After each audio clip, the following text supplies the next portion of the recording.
Yes, we're not going to take it anymore, right? Anyway, this is Mr. Not Advice, and it is Saturday, September 13th, 2025. This is my weekend update, and as always, this is for entertainment and educational purposes only. All right, what an interesting week. Sometimes you have those periods in history where a lot of stuff is going on, and some of it turns out to be just a defining moment in that era. So we all know what I'm talking about, and my hope is that wherever you are on the side a political spectrum, that we don't celebrate the death of anybody. So um, anyway, having said that, let's get right into the markets. Taking a look at the Goldman Sachs U.S. equity sentiment indicator, what this shows is that actually, across the board, investors are underinvested. They have a negative sentiment of 0.9%. That's very close to being light positioning. So that's fuel for it's further fuel for what I think is coming, which is a much stronger move to the top side in the market, quite frankly. And this is supported by looking at the uh, investor sentiment. And look, we're at a negative 20. So there is a disconnect um, between investor sentiment and what's going on. This has been reflected. Well, we as a group, and I say we, myself and my team of traders, got long in April, May, and I told them this is one of the most hated rallies, and you're going to have to put up with the mental and emotional abuse of reading garbage out there that says the market's going to crash, blah blah blah. No, um, this is again further fuel right here, negative 20%. I mean, they're going to play catch up, right? So what do we have? We've got professionals who have been getting along the market, and retail has been feeling worse about the market. Classic, classic, right? Retail's always late. And they're going to be late again. So if we look at consolidated, this is actually the overall equity positioning. Actually, I'd like to go back to this chart because there is one little factoid here coming out of this chart. So um, when we've seen a disconnect like this before, where sentiment has fallen to these extreme, the median S&P return over the next three months has been 4%, and over the next 6 months, 8%. Okay, now history rhymes, may not repeat, but again, that's a wind at my back. Um, there is plenty of fuel to run this market higher, and I think they will. In fact, if we look at this, is just the overall positioning for equities. You know, it's modestly overweight at it's like 60, what, 0.49? But we're not, oh, we're at 66 percentile. Okay. We're not even close to being fully invested. So then we take a look at, now this chart is hedge funds, right? So what we're going to look at is the hedge fund, while the market has been going up, what is the hedge fund positioning? Remember, hedge funds were short and just got killed right around here when we were going long. Um, Now they're jumping back in the market. Good. That's what we want to see. But even they're not overextended. I mean, they're not anywhere near being fully positioned. Okay. And then finally, looking at a flows, CTAs. CTAs, commodity trading advisors, they're long, but even they are not overexposed. They sold off just a little bit this week in terms of their positioning. So we're back down, 92%. This is not a market. I'm not seeing the plumbing of the market, the dollars that move in and out of the market. I am not seeing it where it is deteriorating. In fact, what I see is a future possibility, right, for fuel to gun this market higher. Yes? All right. So if we're taking a look at this chart, um, oh, this is an interesting chart. So this is showing weakening labor markets. All right. So if we look at this bottom line, this is showing uh, effectively the hard jobs numbers. All right. What's actually going? And look at the trend. All right. This is what you see is labor's getting weaker. We expected this. We expected there be layoffs outside of the government, right? Trump's got to thread the needle. It's going to be layoffs while at the same time interest rates come down, which should spur corporate spending and a jobs recovery. I'm not going to say it's going to happen. I'm just saying that's what he's trying to do right now. And then if you combine that with inflation signals that aren't showing any signs of Trump tariffs, right? And this is, look at this. This is inflation, right? The expectations, data surprise, it's going down, not up. And that's why we are seeing these rate cut expectations. Now, I'm a little bit of an outlier. I think we're going to get a 50 basis point cut next week. Now, everyone else thinks, or the market thinks we're going to get 25. I don't know. I think the big challenge or the big unknown is going to be what is the reaction of either? You know, if we get a 50 basis point cut, is the market going to take that as, oh my gosh, we had to cut 50, things must really be bad? Or is it going to take it as, great, it's 50, it's free money, which is the way I take it. Look, anytime there's an interest rate cut, and we've had over 40 globally, okay, it lowers the interest costs for everyone, companies, countries, corporations, uh, individuals, right? So that's more money. If you're paying less money to your debt, credit cards, loans, sovereign debt, that's more money in your pocket and you go spend it. So that's why rate cuts dropping is like a phantom. It's like a quiet quantitative easing.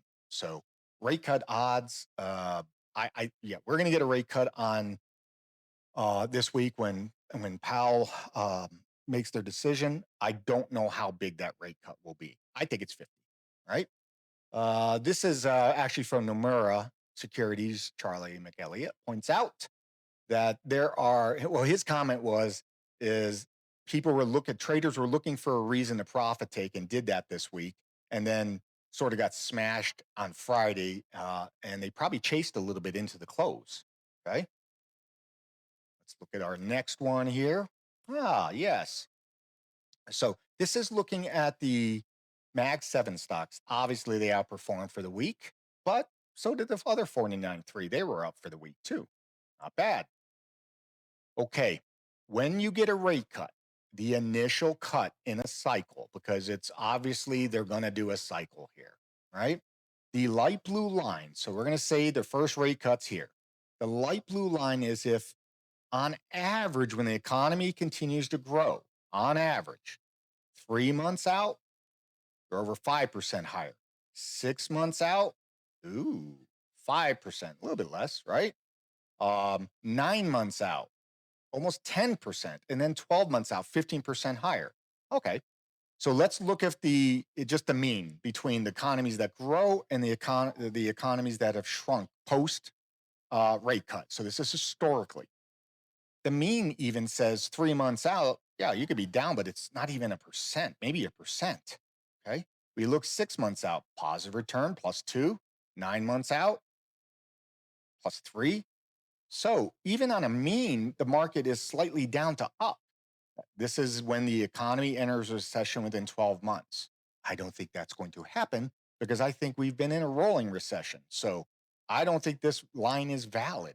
But if it is, we're going to see it drop to 10%, the market on average. Hey, if that happens, it happens. I mean, what am I going to do? I will position ahead of time, right? In order to make sure that I reduce risk. But and the final thing I want to look at here is this is where I think there is future alpha. All right. This is CapEx growth estimates looking forward. And this is what the market is freaking out about. The market is saying, hey, this whole rally has been driven by AI. But if the companies start spending less on AI, uh, obviously that's less capital being spent into the system, right? Into the industry. And so I think this is wrong, by the way. I think that what they're doing here, that they have no idea, is my point. They have no idea. They're putting their finger in the wind and seeing which way the wind blows. I believe that this is going to go right back up. Okay. But I'm just trying to show you how people look at the market. It's, we're here and people will look at this chart and say, oh, it's from Goldman Sachs investment research. Well, they must be right. They don't know anything more than you do. Okay. Just because they've got initials after the name doesn't mean shit. All right, let's take a look at some charts. As I always like to do, I'll start off with the S&P 500. Yeah, great week this week, right? We'll pull up the weekly charts first. Great week. We are breaking out to an all-time high in the weekly. Strong, close near the high, 6,600. I suspect that I will look to get long next week, but I can't off of Friday's close, and I'll show you why. We didn't close above Thursday's high. So give me a close above 6,600 and I'll look to get long the S&P 500 via an ETF, a multiple ETF. However, QQQs on the other hand, and they are breaking out on the daily and the weekly. So I will look to get long the QQQ via the TQQQ ETF, which is a 3X ETF. The VIX did absolutely nothing. And it's going to go down and make a new low right here. VIX, there's no fear in the market right now. Okay. Tesla. Tesla is breaking out. Looks like everyone and their brother wanted this level here because it broke it and just kept going. So where do I think we are headed? Well, the next obviously resistance is 400. Right. So what do I have to do? I can't get long off of that unless we have a retrace. So I'm going to have to wait for 400 to break on a close. Okay. And then I'll be able to look at taking a long trade via TSLL, which is a multiples ETF. Right. Looking at the 10-year rate, remember when everyone's freaking out about, oh my gosh, the Fed's not independent. Interest rates are going to go up because the Fed independence, if the world's not going to want to refi their, that's all bullshit. As we saw through the 10 and they had two auctions this week and they were record demand for 10-year and 3-year debt from the US. Foreign demand, by the way. So 10 years going down lower. I think we're headed below 4%. Easy peasy. On Thinkorswim, you just got to move the decimal over. It's a ridiculous way they quote the 10 years. So we're at 4.06. We're going below 10% or 4%. And remember, that's going to, at some point, people are going to jump in and start buying houses and refining and whatnot. Maybe not refining for the 3.5s, but we're going to get down there. TLT, which is betting on interest rates going down at the long end of the curve. So the 20 and 30 years. If you believe they're going down, you buy TLT because this will go up. I'm waiting for this break. Give me a 90.47 break and I'm in. Okay. I'm in silver still. Clean breakout to the top side. I'm doing nothing. I own it. I rolled it. I have a couple positions that'll look on Monday rolling if there are October calls because I don't want to get chewed up with a theta decay as we go into the last half of September. All right. Open the riot trade. This has been a tricky trade. Okay. We got in on this break and immediately dove the next day. And here's where we finished. Let me get rid of this line. So we closed right here. Okay. So what I'm looking to do is we need to get back above 16 bucks on Monday. And if we can do that, I'll stick with the trade. Right. Otherwise, I'll close it. Roblox. I will wait for a break of this high, 136.35, to enter this trade. Roblox is a phenomenal stock to trade. If anytime this gets near the 50-day, I look to get long. Thank you, my professional trader member, Jeff T. Shout out to you for that. PPTA. Yeah, I mean, I'd like to get long this, but right now it's consolidating and looks like we're going to wedge and maybe even go lower. PCT, I have a lotto trade on this. I have not added yet. I want to see what happens through we break to the top side or downside, but I'd like to get positioned just in case something does get released. NVIDIA, nice gap up here, but I can't do anything until we break 184, right? We're so close. If I get in here at $7, I don't have 4%. I need 4% to my first, what I call speed bump, right? So if you look at this as the speed bump, the next area you're going to hit resistance. Yeah, I don't have 4%. Because if I get 4%, I get a scale. Okay. Marvel, we are in Marvel. We got in on this break. There you go. Right here. We got in the next day. And now we're just consolidating. So I am up in that position. I haven't scaled or anything on it. So I haven't had enough yet. Looking at, I will come back to Ethereum and EOSE. This is Cipher, which we trade on the break.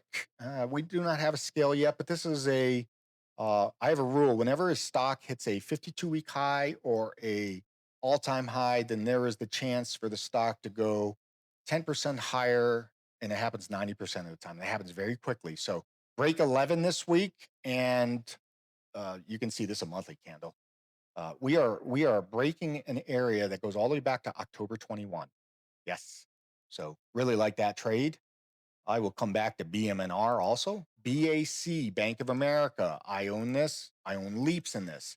I am not adding until we break this 5102. So to give an example, let's go to the monthly. You have to do this. All right, here's the monthly. All right, keep going. There we go. All the way back here before 2008. 5508 is the number we're looking to take out. It's only $5 higher. Yeah. 52-week high. We just made a new one. What's the rule? 90% chance to go 10% higher. Hey, guess what happens when we take out this one? It's a 90% chance to go 10% higher. Let's do the math. From here, plus 10% will be plus 5. That gets me there. Plus another 5.5. That puts me at 61. So these are the little things when you read a chart to have this understanding of what is possible. Okay. It's not bias. These are data points that support your thesis. I also look at data points that don't support my thesis. Okay. Let's see. AU, we got into a gold position finally. There we are. We took this breakout, entered here. We're here. Well, nothing to do. I mean, look, I think gold as an asset, I think gold is headed towards $4,000 by the end of this year. All right, let's take a look at some specifics here. Let's look at Ethereum first of all. All right, I mentioned to my members today, towards the close, I said, I want you to remember a week ago how you felt because we were in the inverse a week ago. We had just gotten, here we go. 1, 2, 3, 4, 5. Here we go. A week ago, we had gone through this and we closed like that. That's depressing, right? But we didn't do a thing. We added. Why do we add? Because of this support here. Could it have broken? Sure. What were the odds that it was going to break? Not greater than the odds it was going to reverse like this. So I think right now Ethereum's at 4,700. I think we're headed even higher. I think next week we will attempt 48, another test. If we get that break, yes, over 5,000, and we could get this type of move in Ethereum right here. This could happen again. That's put you at 8,000. That's how people get there. I don't know. Right? I'm in the driver's seat right now. I own ETHA right here. I own Ethereum. Okay. And then I own BMNR. Let me talk to you about BMNR, right? I will add more at 5581 break. Pretty easy to see. I don't know if that happens Monday, Tuesday, whatever.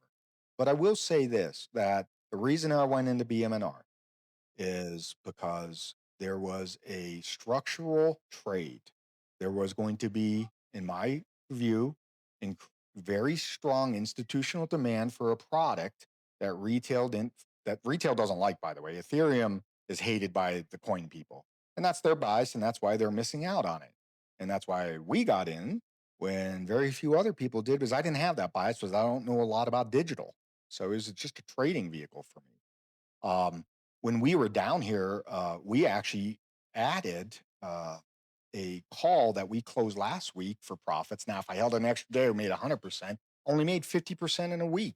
Why did I do that? Because I wanted to help reduce the risk in this trade. Having closed that now, okay, what I'm looking for is a break of 5581 on BMNR, and we're going to get 60 to 63. We get that, we get my 70. My target on this is just $72. If I hit that, I make 100% on my BMNRs. Okay. And I own 26 and 27s. So I got plenty of time. Plenty of time. This will not go straight up. We will get a pullback. So I'll look to be scaling on the way up, buying on the pullback. Okay.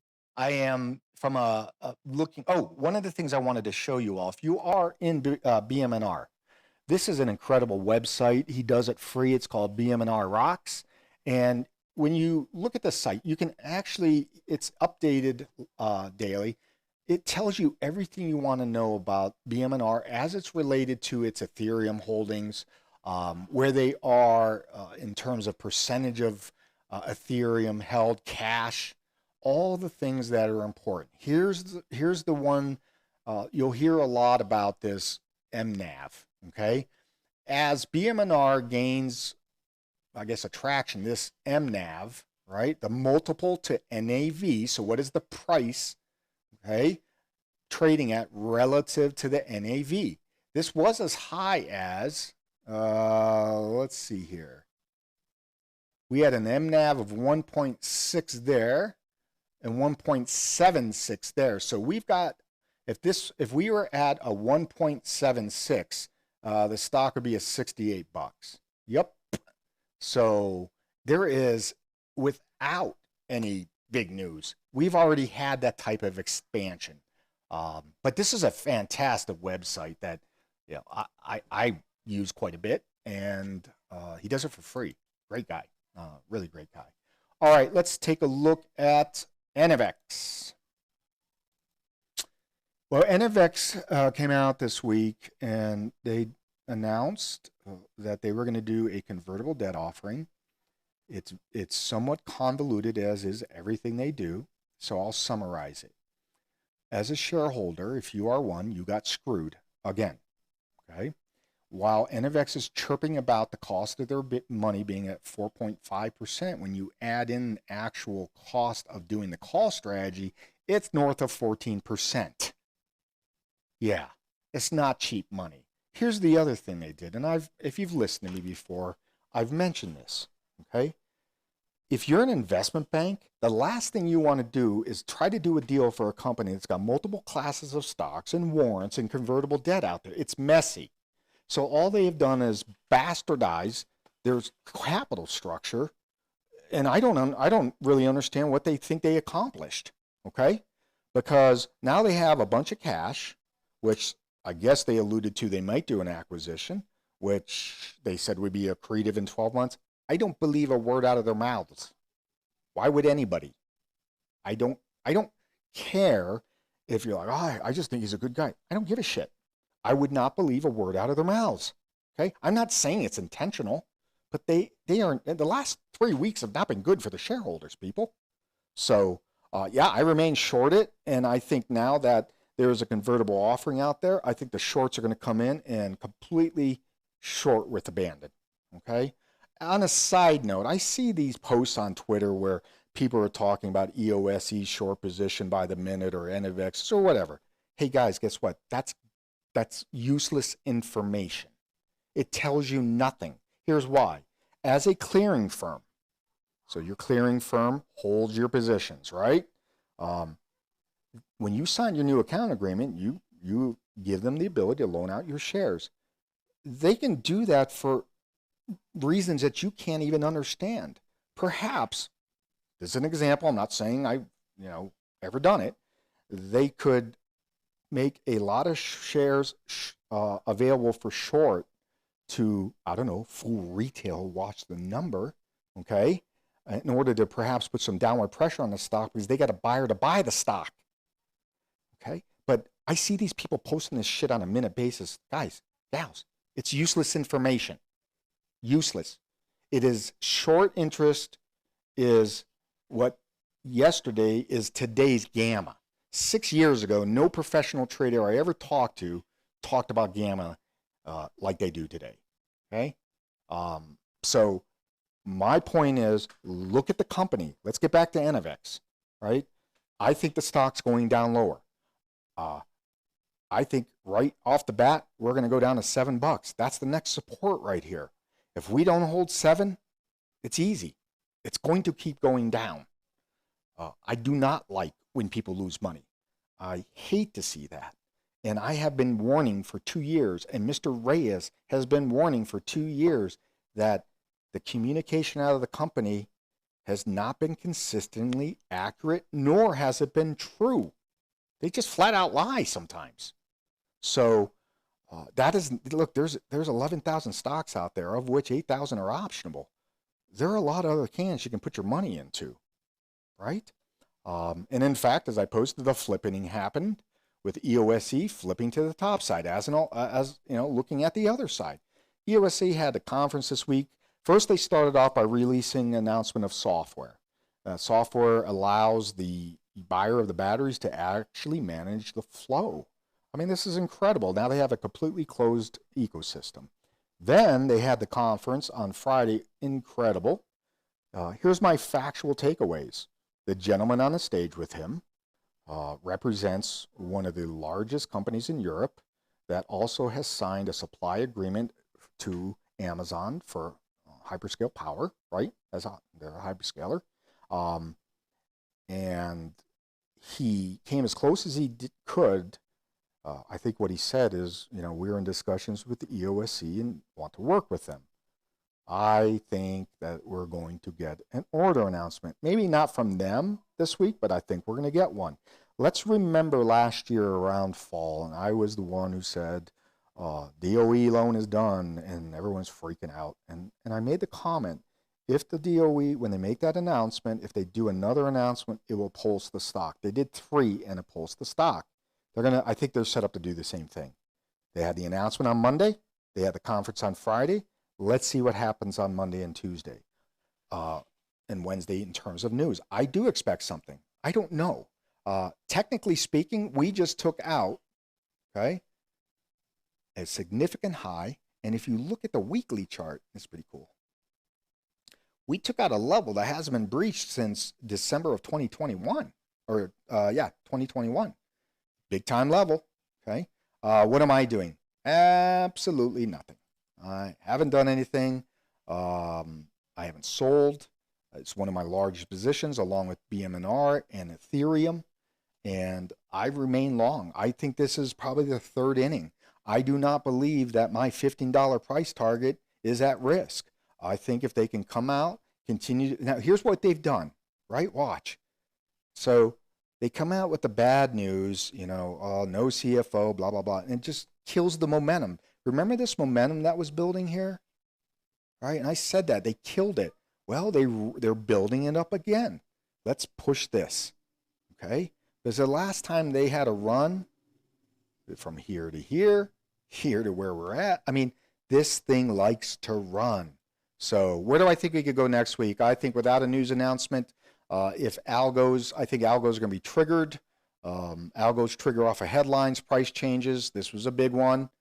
Up 13% in a day, over $8, new 52-week high. By the way, when we make a new 52-week high, 90% chance goes 10% higher. So at the very least, I think we're headed to 890 Monday or Tuesday. Now, what we need is some help. The Russell 2000, the small cap market on Friday, was red. Now, that was merely a retrace against Thursday's action. I expect this to bounce, okay? EOSE was strong on Friday with the Russell weakening into the close. So if we get a Russell that's strong, we're also going to get algorithmic buying into EOSE, which how we get the $9 to $10. I think we get 9 next week no matter what. If you didn't have a chance, I had a live session on Friday that was just a ton of fun. And what I did is I called out the price, and I set a price that I wanted to scale at, and I got it in the last 20 seconds. It was beautiful. Just beautiful. But what I was showing is people how to read this chart on a 1 minute and making the point that the way I do it on shorter time frames is exactly the same way I do it on longer time frames. So if we look at, I guess in summary, in the overall market, I believe the market's going up. I've believed it's continued to go up without any black swan event.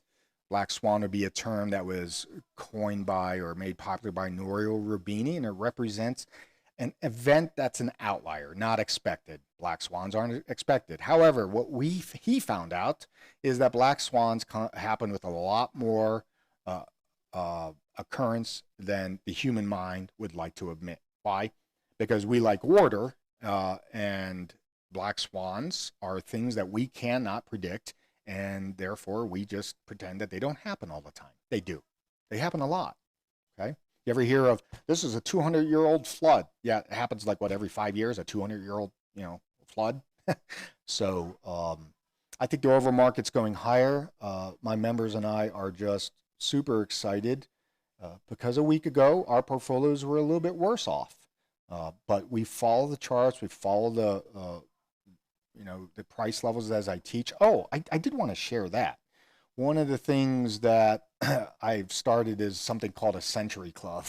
And I had 4 members this week, 3 of which are paid and 3 of which are not paid. Okay. I had 4 members this week that hit the Century Club. What's the Century Club? It's when their portfolio goes up 100% since they've joined. Okay. So it's just incredible. A couple of these guys, it's right at a year point. I usually say to people, hey, in the first year, I think you can hit between 50 and 100%. Now, that's risking, on average, maybe 40, 45% of their portfolio. The rest of it's in cash, with our average trades being like 14 days long. So we're not in the market all the time.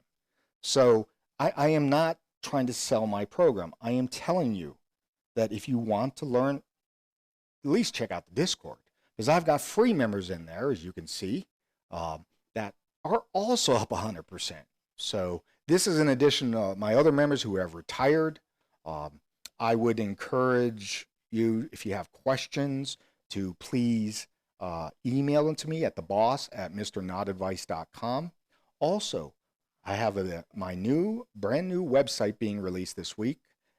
Yes, finally going to move up from the 1990s version that I did, and I actually hired a professional, and they have done a wonderful job. So we're going to launch that this week. And for my Fight Club members, I launched new tools, which I'm going to do a demo video on, because effectively what my paid members have is a scanner that scans the entire market for my setups, scores them, and then constructs the trade for you. I don't know how it gets any easier than that. So finally, everyone was very moved what happened this week. And I guess my only prayer and hope is irregardless of where you fall in the political spectrum, and as a Philly guy, this is tough to say, let's be kind to one another. Yeah. So, hey, have a safe, blessed weekend. Enjoy your family, your friends, your pets.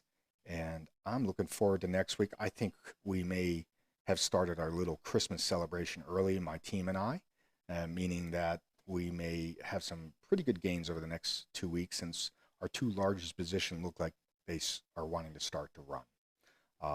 But ultimately, one final thing. With EOSE, I do expect on Monday some level of a retesting or a pullback